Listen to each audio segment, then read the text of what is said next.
Assalamualaikum warahmatullahi wabarakatuh. Selamat datang di Zidna Agrofarm.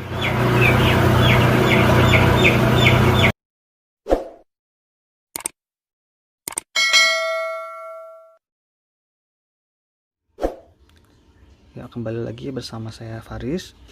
Sebelumnya saya ingin mengucapkan terima kasih banyak kepada teman-teman yang sudah setia menyaksikan tayangan di channel Zidna Agrofarm, baik yang subscribe, kemudian yang komen, like, dan share.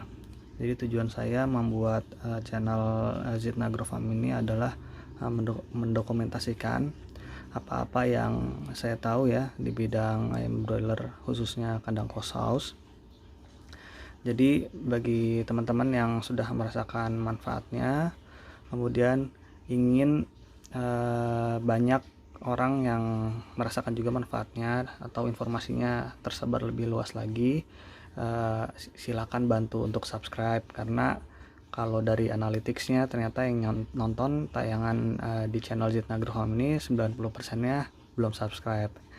Nah, jadi bagi teman-teman yang merasakan manfaatnya dan ingin membantu orang lain mendapatkan informasi ini juga, silakan subscribe, kemudian komen, like, dan share, dan juga nyalakan loncengnya ya, notifikasinya. Terima kasih. Baik, pada kesempatan kali ini saya ingin membahas mengenai cooling pad ya. Bagaimana cara menghitung jumlah kebutuhan cooling pad atau cell deck pada kandang ayam close house. Sebelum ke menghitung jumlahnya, saya sedikit menjelaskan apa sih itu cooling pad atau cell deck. Jadi cooling pad atau cell deck itu adalah peralatan yang dibutuhkan pada sistem close house kandang ayam ya. Fungsinya adalah untuk mendinginkan suhu udara di dalam kandang. Nah, jadi cooling pad itu juga jenisnya macam-macam ya teman-teman. Ada yang memang cooling pad atau cell deck yang pabrikan itu bahannya dari kertas ya, dengan panjang yang bervariasi, biasanya 180 cm atau 150 cm, kemudian lebarnya sekitar 60 cm, ketebalannya 30 cm, atau juga ada yang setengahnya 15 cm. Itu yang pabrikan, jadi dia bahannya kertas yang bisa menyerap air gitu. Karena kenapa udara di dalam kandang bisa didinginkan? Karena adanya uap air yang disedot ya oleh exhaust fan atau kipas blower dari daerah inlet gitu kan. Kipasnya menyedot udara segar ya, atau fungsinya kipas itu kan sebagai sirkulasi udara gitu, mengalirkan, menyedot udara. Nah, yang disedot itu di bagian inletnya, di cooling pad itu ada uap airnya gitu. Kenapa bisa ada uap airnya? Karena di cooling padnya atau di cell decknya dialirkan air. Nah, air itu menyerap di media cooling padnya. Dalam hal ini kan dia bentuknya kertas ya, jadi menyerap di kertas, kemudian jadi uap air, sehingga suhu yang di dalam kandang tadinya tinggi menjadi rendah, khususnya pada kondisi siang hari ya gitu. Karena biasanya kan cooling pad dinyalakan siang hari ketika suhunya mencapai 30 derajat Celcius gitu. Jadi selain menurunkan suhu, bisa juga untuk meningkatkan kelembaban udara atau relative humidity atau RH-nya gitu ya. Itu tadi yang pertama dari jenisnya. Ada yang pabrikan bentuknya kipas kertas, maaf ya. Nah, kemudian yang kedua, selain yang pabrikan, ada juga yang dari paranet ya. Paranet biasanya kan dilapis 3, kemudian dialirkan air gitu. Tapi kalau ini menurut pendapat saya aja ya teman-teman, silahkan setuju atau enggak. Cuman kalau paranet itu ya baiknya sih diblong aja gitu. Kalaupun dialirkan air sebenarnya nggak terlalu berpengaruh banyak ya, karena kan prinsipnya uap air yang ditarik oleh kipas blower itu kan uap air yang tersimpan dalam media cooling pad ya. Jadi kalau kertas itu kan bisa menyimpan air gitu. Kalau paranet itu kan bahannya plastik, jadi ya nggak bisa nyimpan air gitu. Jadi air cuman mengalir aja, ya nggak ada uap yang bisa dialirkan gitu ke dalam kandang gitu. Jadi cuma dapat becek aja kalau menurut saya mah gitu. Jadi ada yang bentuknya paranet, baik itu yang dikasih air atau yang enggak. Kemudian ada juga yang dari genteng ya, atau cooling brick gitu. Ada juga yang dari karung goni gitu. Jadi yang alternatifnya banyak gitu. Karena kalau karung goni itu ya masih bisa menyimpan air dia, cuman ya perlu diatur lagi karena kan nggak boleh tertutup banget inletnya oleh cooling pad, karena kan ada nilai hambatannya gitu. Sama genteng juga sama. Nah ini kita masuk aja ke cara menghitungnya gitu ya. Seperti biasa ini kita, teman-teman silahkan menyiapkan kertas, pulpen, dan kalkulator ya. Oh iya, ini adalah video lanjutan dari video sebelumnya ya. Video sebelumnya itu cara menghitung kebutuhan kipas blower atau exhaust fan pada kandang ayam klosos. Ini lanjutannya.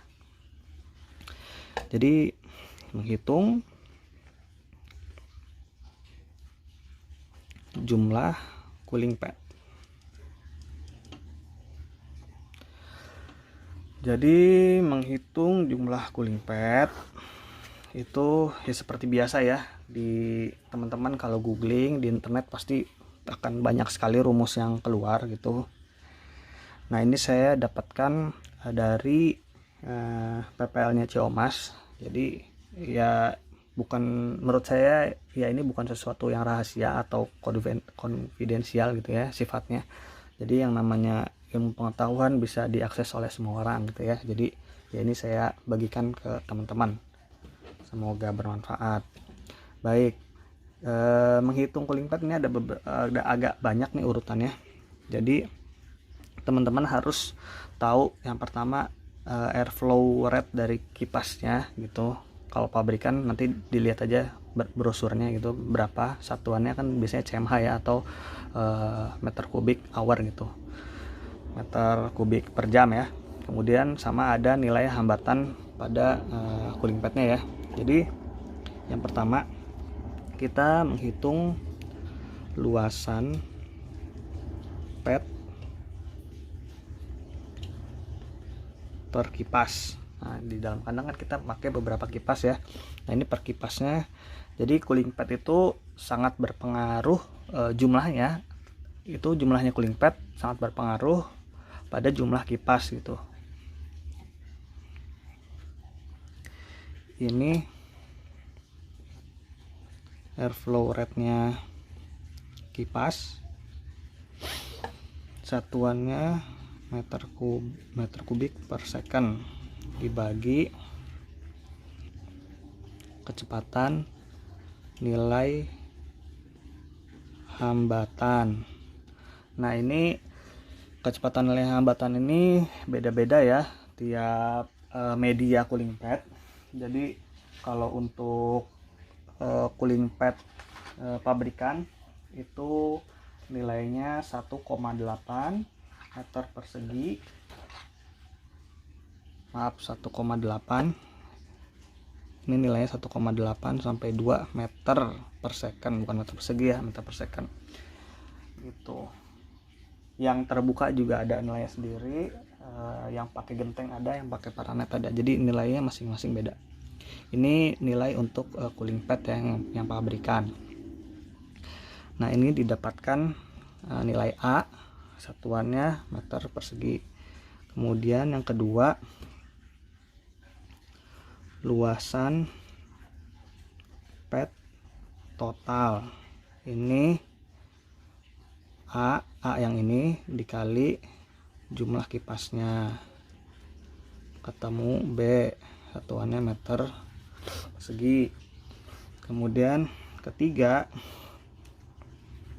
kita cari kebutuhan jumlah cooling pad atau seldeknya. Itu nilai B ini dibagi dari panjang kali lebarnya dari cooling pad atau seldeknya, itu ya. Nanti ketemunya C. Kemudian yang keempat, ini panjang inlet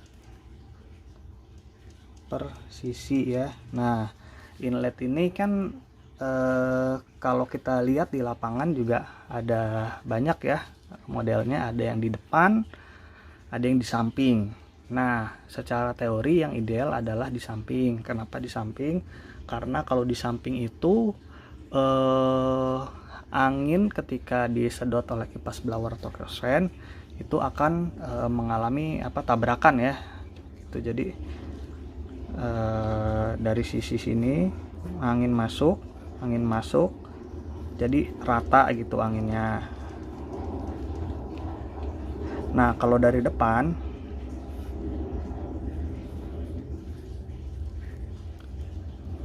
ininya cooling pad yang ditaruh di depan itu ada potensi di sebelah sisi sini adalah nggak dapat angin gitu, karena ya di dalam kandang itu kan ada turbulensi ya, ada perbedaan tekanan gitu. Jadi memang yang ideal itu di samping ya, bukan di depan.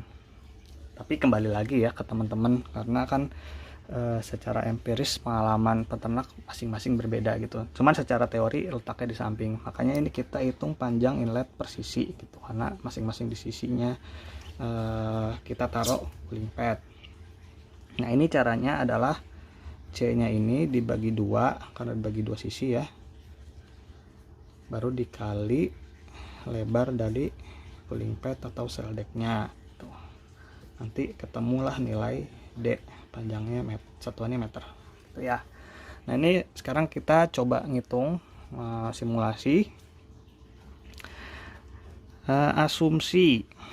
Asumsi yang dipakai adalah ini masih sama yang sebelumnya ya dimensinya.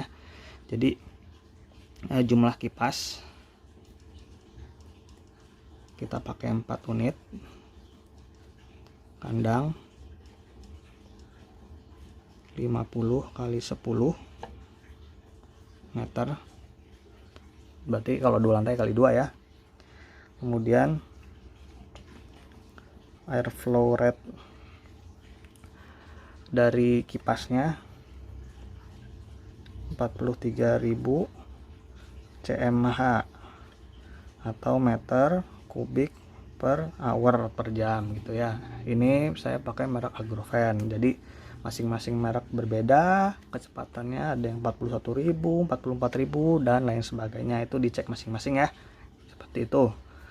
Nah, langsung kita berarti ke nomor 1. Ya, ini nomor 1 ya, kita cari luasan pad per kipasnya. Jadi satu kipas itu butuh berapa pad sih. Nah, ini airflow-nya itu berarti kita ubah dulu jadi satuannya, karena ini butuhnya meter kubik per second ya.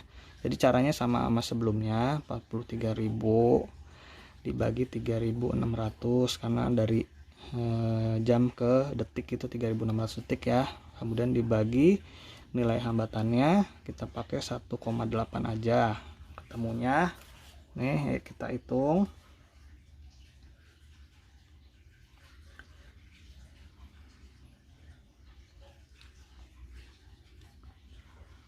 Nah, ketemunya adalah 11,94 dibagi 1,8, 6,63.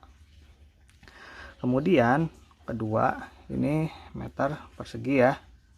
Tuh, yang kedua luasan pad totalnya tinggal dikali jumlah kipasnya. Nah, ini kan jumlah kipas kita ada 4, pakainya 4 dikali sama 6,63 meter persegi, berarti 6,63 dikali 4 sama dengan 26,52 meter persegi. Ini berarti luasan pad total. Kemudian yang ketiga, jumlah cooling pad atau cell deck yang dibutuhkan adalah berarti 26,5 meter persegi dibagi ini panjang kali lebar cooling padnya ya. Tadi kan kita panjangnya 150 ya, atau 1,5, karena satuannya meter, dikali 60 cm atau 0,6 meter gitu, dibagi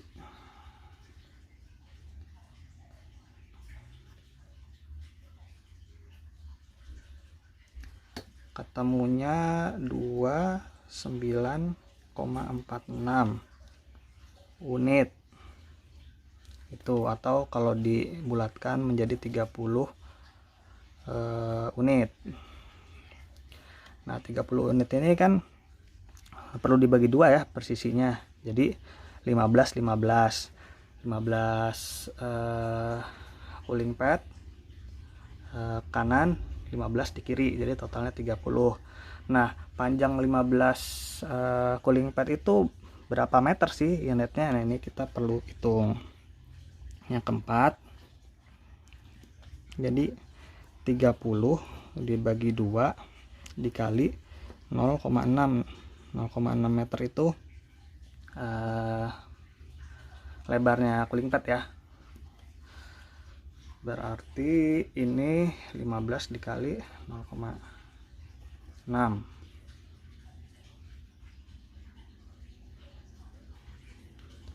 9 meter. Jadi kebutuhan inletnya itu panjangnya 9 meter, sedangkan cooling padnya per lantainya adalah 30 unit, masing-masing sisi 15. Ini sama ya, per sisi inletnya 9 meter, diisi 15 cooling pad gitu. Jadi kalau 2 lantai berarti tinggal dikali 2 kebutuhan unit cooling padnya gitu. Jadi cara menghitungnya seperti itu, sangat mudah. Jadi teman-teman gak usah bingung bagaimana sih cara menentukan jumlah cooling pad dan cooling cell decknya gitu. Jadi ketika nyusun anggaran juga nggak pusing ya gitu. Itu sekian dari saya. Kalau ada yang ingin ditanyakan silahkan di kolom komentar. Saya pamit. Assalamualaikum warahmatullahi wabarakatuh.